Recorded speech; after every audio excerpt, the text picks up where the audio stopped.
টাকা জমিয়ে করবেন কি ও বন্ধু, ধন জমিয়ে করবেন কি, খরচ করবে ছেলে পেলে আপনার হবে কি, মাল জমিয়ে করবেন কি, বাড়ি বাড়ি জমিয়ে করবেন কি, খরচ করবে ছেলে পেলে আপনার হবে কি, আপনি যেদিন যাবেন মরে কেউ দিবে না আপনার তরে, যা করেছেন নিজে আপনি সেটাই আপনার যে হবে।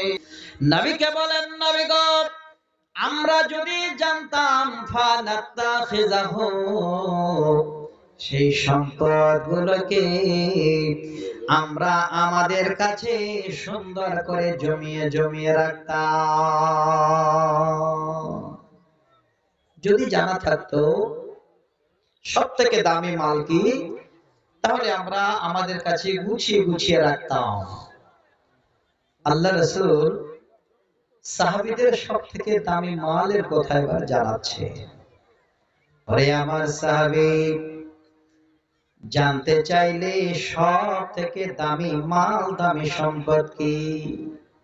শুনে নাও, সব থেকে দামি সম্পদ হলো ফাকালা আফজালুহু লিসানুন যাকিরুন।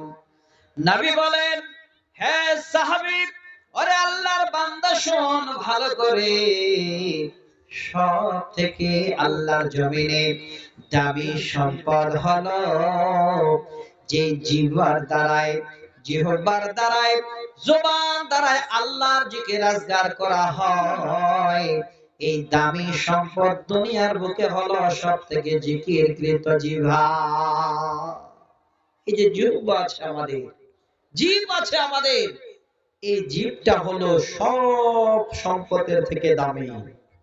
যা কত? 2415 টাকা আপনারা চাদরে দিলেন, দেখেন কত সুন্দর করে দামটা চলে আসলো। এখন মায়েরা কত দিচ্ছেন দেখি। ভাই, হাদিসটা বলে আমি নেমে যাব, আপনারা ব্যবস্থা নিন। আল্লাহর নবী যখন এই কথাটা বললেন, জীব হলো সব থেকে দামি সম্পদ, হযরতে সাওবান যেন চুপচাপ করে দাঁড়িয়ে গেলে। আর জীবটা যে দামি সম্পদ, এত কেন? আর একটা হাদিস শোনায় শুধু জীবকে কেন্দ্র করে। হে মা আমার, বোনেরা আমার, শুনেন ভালো করে। আবু হুরায়রা হাদিসের রাবী, তিনি যারা বর্ণনা দেন, একজন মানুষ আল্লাহর নবীর দরবারে সেবার যেন অবজেকশন দিলেন, নবীকে এই প্রশ্নটা করলেন, নবী গো, ইন্না ফুলানাতা তুসকিরু মিন কাসরাতি সালাতিহা ওয়া সিয়ামিহা ওয়া সাদাকাতিহা গায়রা আন্নাহা তুজি জিরানহা ওয়া বিলিসানহা। এই যে লিসান শব্দের মানে হলো জীব। জীব যে এত দামি, জীব যে এত মূল্যবান সম্পদ, যে মায়েরা আমার বসে আছেন গো মা, শুনেন, আপনাদের বুঝাবার জন্য বলছি। আল্লাহর নবীর কাছে লোকটা এসে বলছেন, নবী গো, আমাদের এই মালুপাড়ার পাশে হলদিবাড়ি গ্রামে একটি মেয়ে মানুষ আছে। ওগো আল্লাহর নবী, ওই মেয়েটি এত সুন্দর, এতই ভালো। কি দিক দিয়ে ভালো?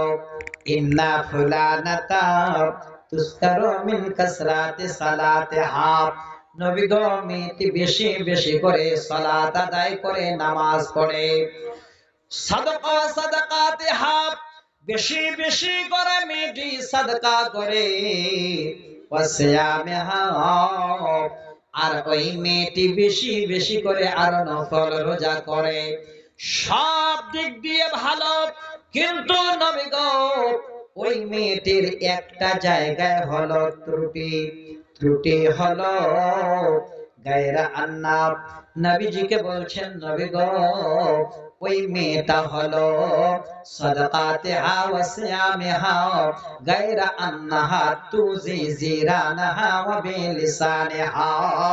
ওগো আল্লাহর নবী, ওই মেয়েটার আশেপাশে যতগুলো পড়োশী আছে, যতগুলো লোক আছে, ওই লোকগুলোর সঙ্গে ওই মেয়েটি এমন করে কথা বলে, এমন আঘাত মারা কলিজা বিন্দানো কথা বলে, ওই মেয়েটির কথা শুনে তার জবানের মাধ্যমে সমস্ত পাড়া প্রতিবেশীর মেয়েরা ছেলেরা সবাই যেন তার উপরে নারাজ, সবাই নাখুশ হয়ে আছে। এই কথাটা যখনই আল্লাহর নবী শুনলেন, দেখেন নে মা সাদকা বেশি করে, নামাজ বেশি পড়ে, নফল রোজা বেশি রাখে, সব দিক দিয়ে ভালো, একটা জায়গায় হলো খারাপি।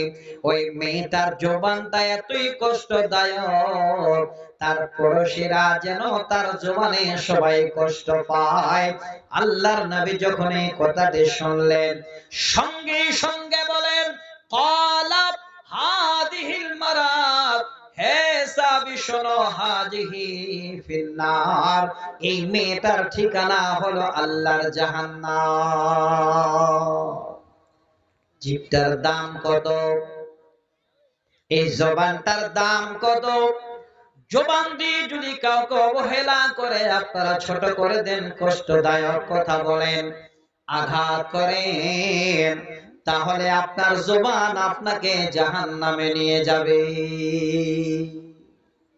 লোকটি শুনে আবার দাঁড়িয়ে বলেন নবী গো, আর একটি মেয়ে মানুষ আমাদের পাড়ায় আছেন, ওই মেয়েটি বেশি বেশি নামাজ পড়ে না, সালাত আদায় করতে পারে না, ফরজ সালাত আদায় করে, বেশি নফল পড়তে পারে না, করে মানুষ যেন সময় আর দিতে পারে না, কাজে ব্যস্ত হয়ে যায়, বেশি নফল রোজা করতে পারে না, শুধু ফরজ রোজা করে। নবী গো, ওই মেয়েটি গরিব, বেশি সাদকা করতে পারে না, সাদকার পরিমাণটা হলো মিনাল আকিতে, পনিরের সমান। জানেন মিষ্টির দোকানে দেখবেন ছোট ছোট করে পনির গুলো কাটা কাটা থাকে। হাদিস থেকে উদাহরণ দিয়ে বোঝাতে চাচ্ছেন নবীজি, বেশি দান করতে পারে না, ওই মেয়েটি অল্প দান করে, পরিমাণটা হলো পনিরের মতো। কিন্তু নবী গো, ওই মেয়েটির জবানটা এতই মিষ্টি, এতই মধুর, তার জবান শুনে, তার কথা শুনে পাড়া প্রতিবেশীর সমস্ত মেয়েরা সবাই খুশিতে আছে, সবাই তার উপরে রাজি আছে। আল্লাহর নবী বলছেন ক্বালা হাদিহি ফিল জান্নাহ, এই মেয়েটির ঠিকানা হলো জান্নাত। জবানটা কত দামি, এই জবানের দ্বারাই জান্নাত এবং জাহান্নামের ঠিকানা হয়ে যায়। আল্লাহ রাসূল সমস্ত দামি মাল বললেন জবান। হযরত সাওবান দাঁড়িয়ে আছেন, চট করে নবীজি বলছেন ও সাওবান শোনো, আর একটা হলো দামি সম্পদ, সেটা হলো ওয়া কালবুন শাকিরুন। হে সাওবান, এমন হৃদয়, এমন অন্তর, যে হৃদয় অল্পতে সন্তুষ্ট হয়ে আল্লাহর শুকরিয়া আদায় করে। অনেক ভাইজান আমার আছেন গরিব মানুষ, ঠান্ডার দিনে দেখছেন অনেক অনেক বাবুরা যেন মোটা মোটা জামা কাপড় পরেছে।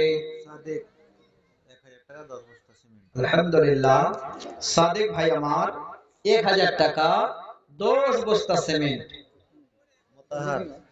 মোতাহার ভাই 1500 টাকা সিমেন্ট। কই মোতাহার ভাই সিমেন্ট নাই?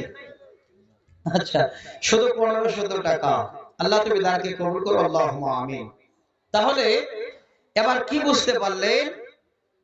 আল্লাহ রাসূল বলছেন দ্বিতীয় সম্পদ কি? ওয়াকালবুন শাকিরুন, যারা অল্পতে সন্তুষ্ট হয়ে আল্লাহর শুকরিয়া আদায় করে, সেই হৃদয় সব থেকে হলো আল্লাহর কাছে বড় দামি। আল্লাহ, মোটা অঙ্কের টাকা গো। ডাক্তার আনারুল মানে যারা জমি দান করেছে তারই প্রধান ডাক্তার আনারুল 10,000 নগদ 10,000 বাকি। আল্লাহু আকবার। একটু সবাই রক্ত গরম করে আল্লাহকে ডাকেন না গো, নারে